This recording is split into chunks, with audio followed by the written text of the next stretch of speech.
Hi everyone, I hope you're doing well. Today's video will be a little recap of my first trimester of pregnancy. I'm going to share with you how it went, my symptoms, my tips, and also my must-haves, because this is like my third pregnancy, so I can share with you guys exactly what I've used so far and also during my two first pregnancies and what I really find useful. So if you want to know more about all this, please keep on watching.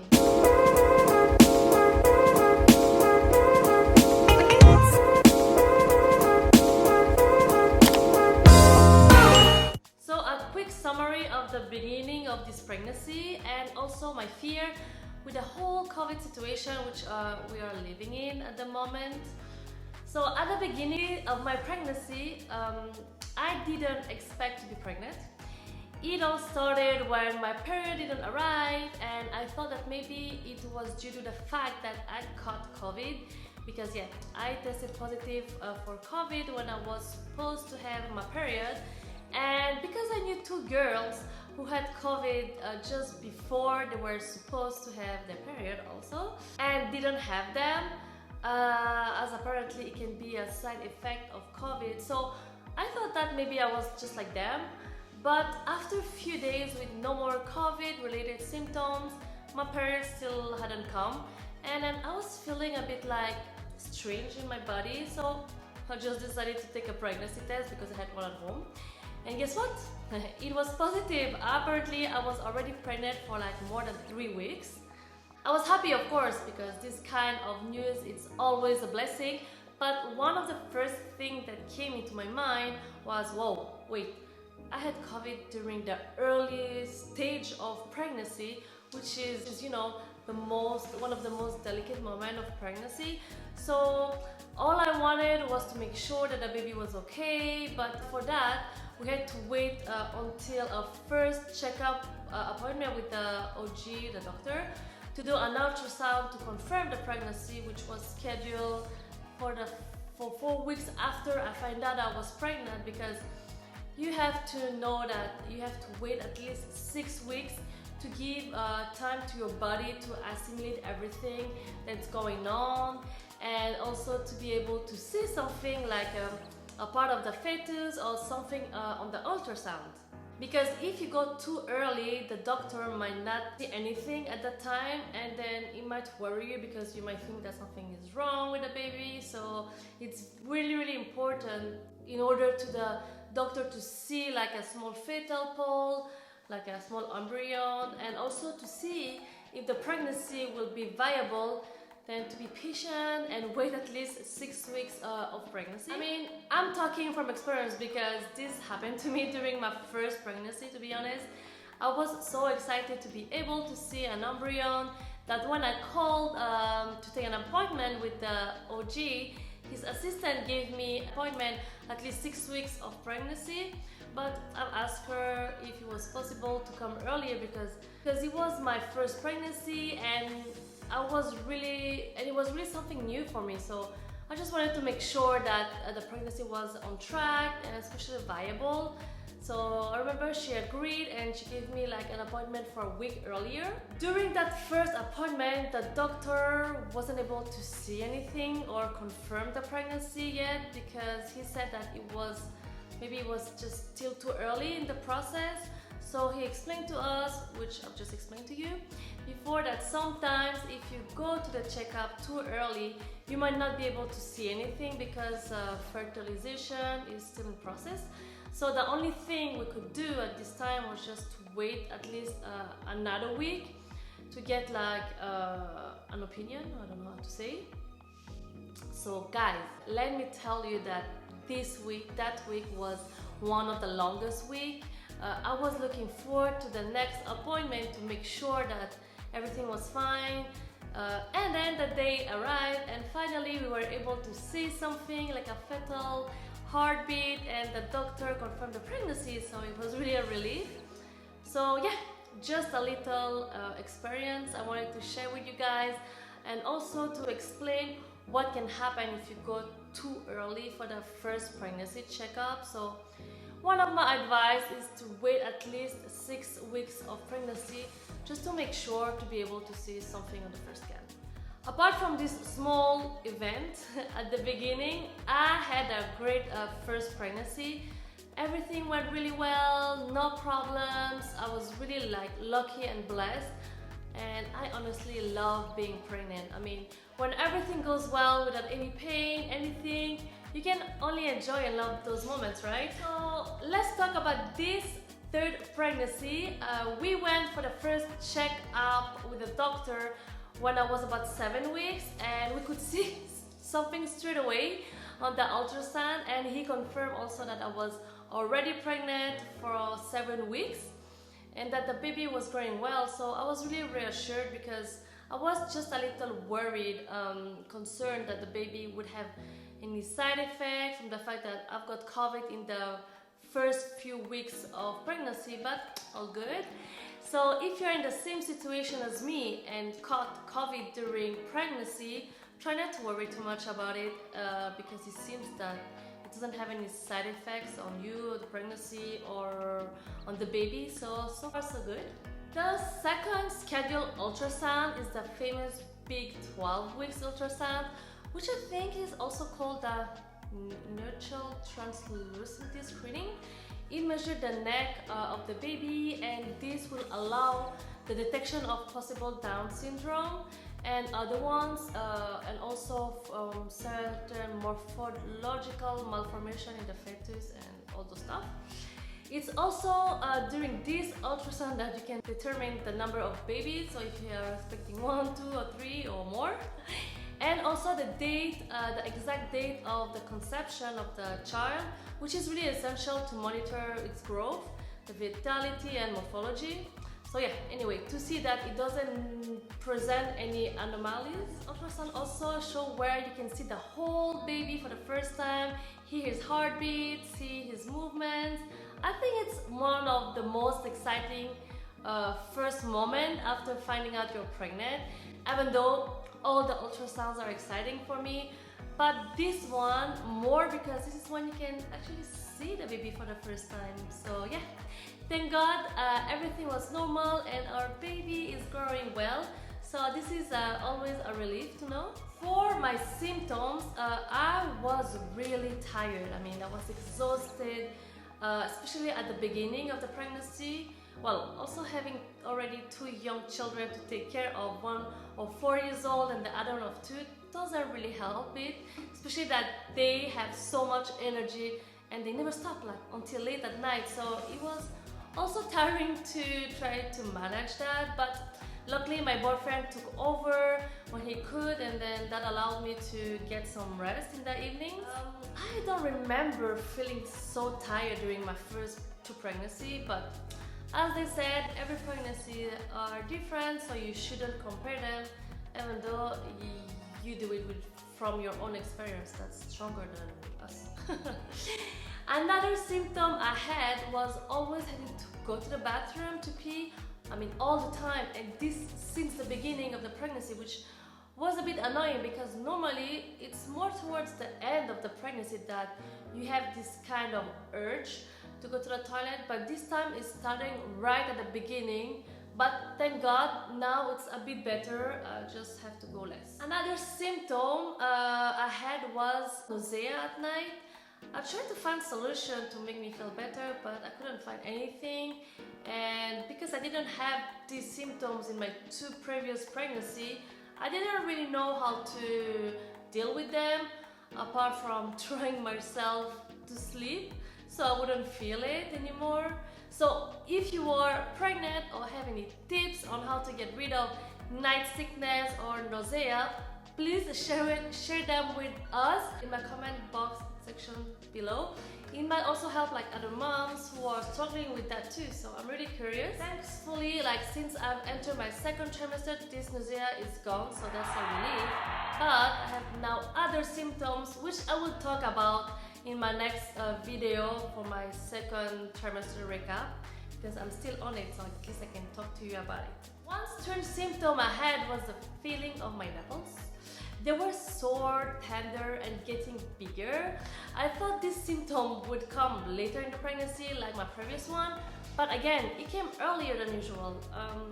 I don't know if it's because it's my third pregnancy or what, but it seems like everything is happening earlier. To finish my list of symptoms, one of the worst of this first trimester was the beginning of a sciatica pain, which started when I was about 11 weeks pregnant.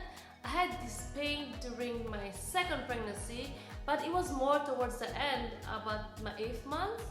I could feel like a pain from my lower back to my leg, and I could hardly walk.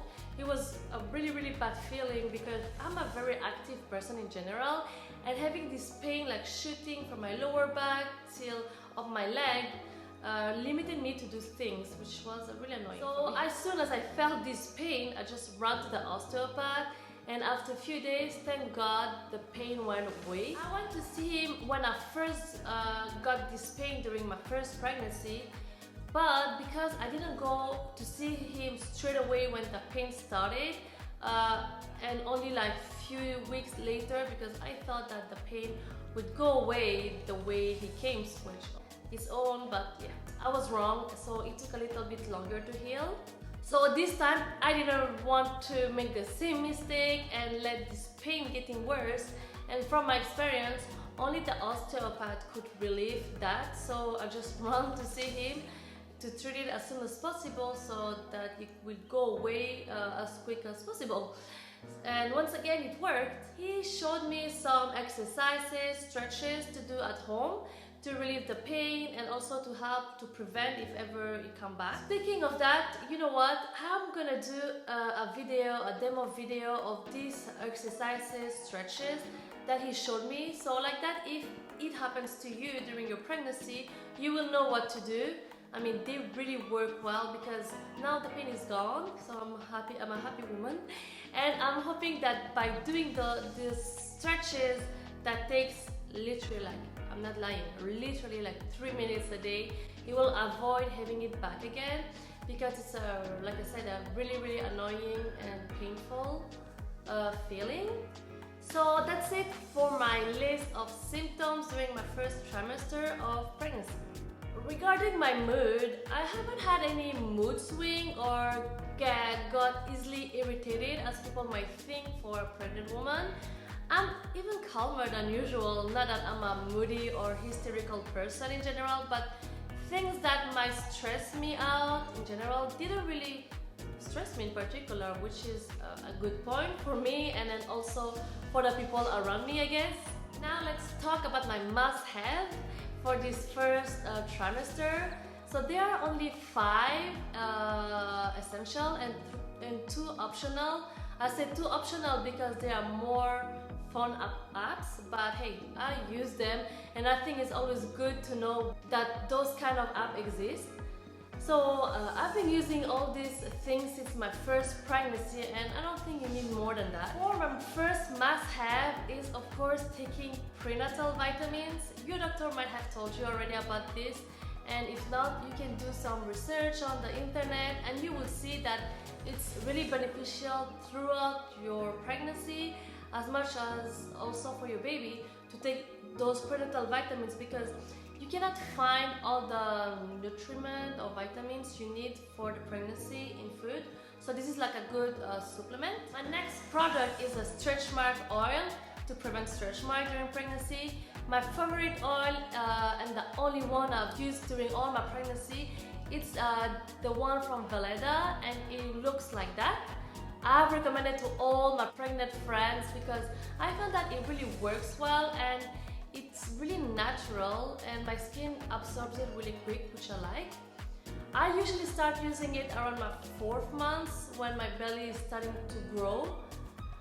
With my 3 pregnancies, I started to get a little belly around the 4th month, but still really slight. It's really around the 5th month that my tummy is really starting to round out, if I can say it like that. I don't know how to say.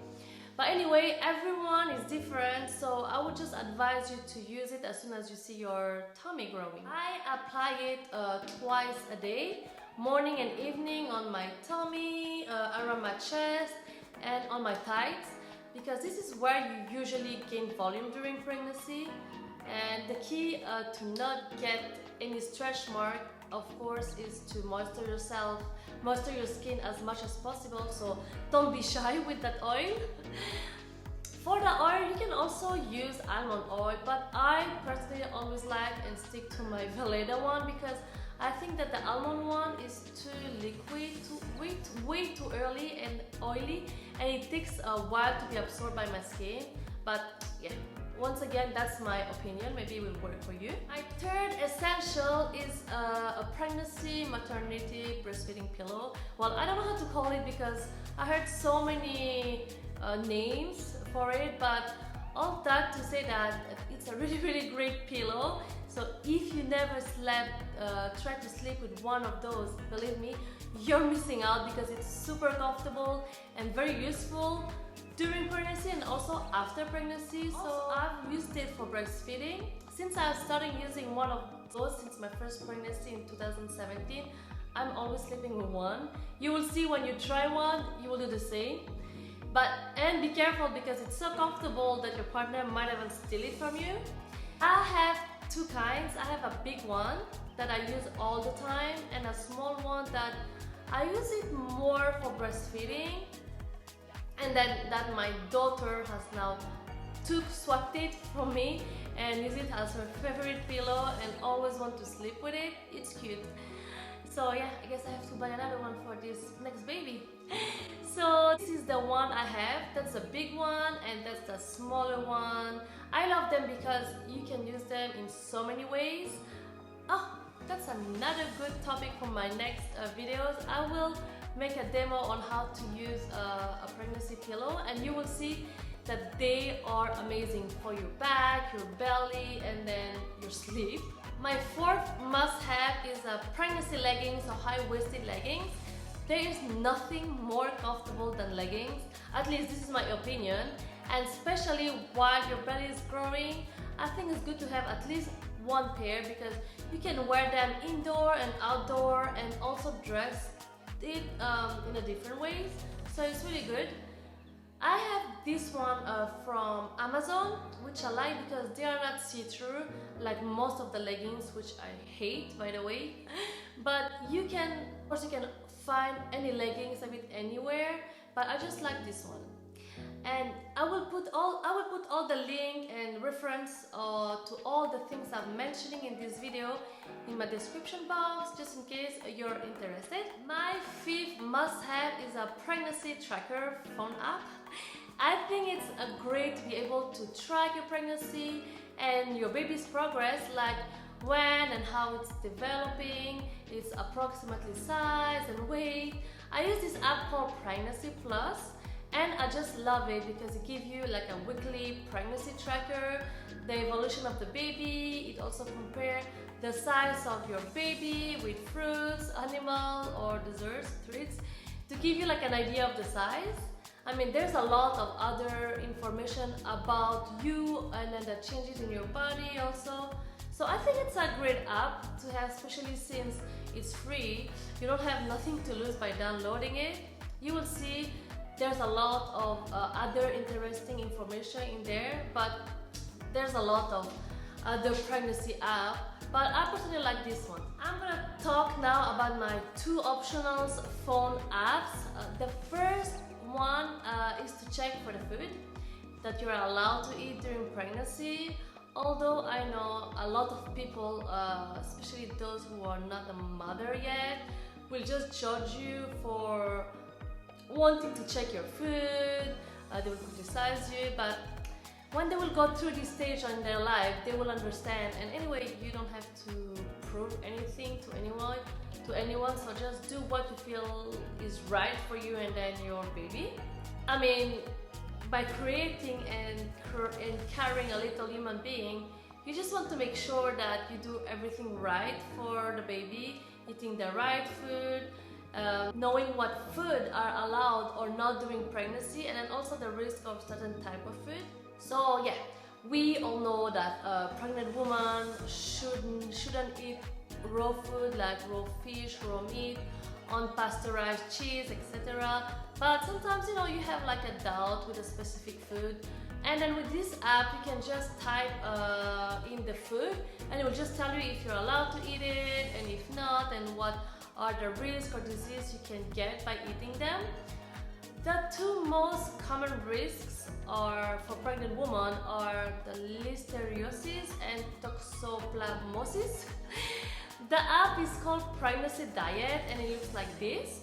So like, for example, I want to know more about bacon. I love bacon.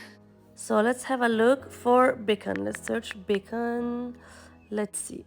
So the risk is listeriosis and obesity, and it's suitable for pregnant women but should be cooked thoroughly, so do not abuse it.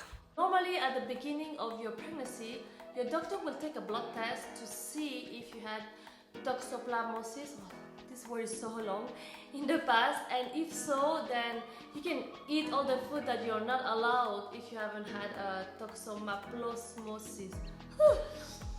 Finally, my other optional fun app is called Quel produit. It's in French, but it's easy to understand how it works because the information are set by colors.